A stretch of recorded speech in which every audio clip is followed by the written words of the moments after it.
Hello, welcome back to AkshatWorks. Today we're going to be taking a look at data types in Python. Without further ado, let's get started.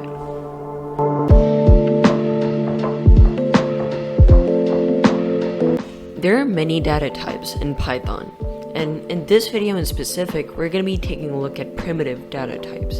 And primitive data types are types that are built in Python, and these can be used for building other data types.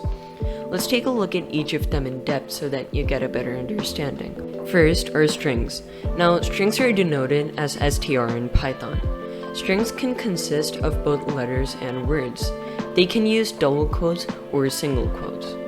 Now let's take a look at a few examples so you understand it better. Looking at these examples, we can infer that 1. Strings can use double quotes or single quotes. 2. It can be a single character or a single word. Or 3. It can even be a group of words with spaces between them. Number 2 are integers. Integers are denoted by int in Python, and they're just any number without a decimal. So it's basically like integers in real life. Let's look at a few examples. So here are a few examples of integers in Python. It can be a positive or a negative number, and it can even be 0. The only condition is that it shouldn't have a decimal. Number 3 are floats. Now, floats are just denoted as float in Python, and they're just numbers with decimals. So basically integers, but with decimals.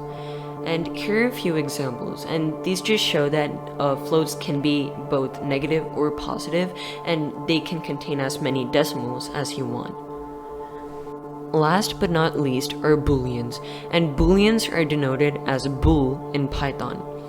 Now, booleans can only be true or false, so the only values a boolean can hold are true or false. And always remember, the T in true is always capital, and the F in false is always capital. Okay, so those were the 4 main primitive data types used in Python. There are other data types that are not used often, like complex, range, bytes, etc. That's pretty much it. In the next video, we're going to be going over comments, and from now on, I highly suggest you have an IDE or code editor, as it's more efficient than just using Python shell. That's it. Please do like, share, and subscribe to my channel, and I'll see you next time.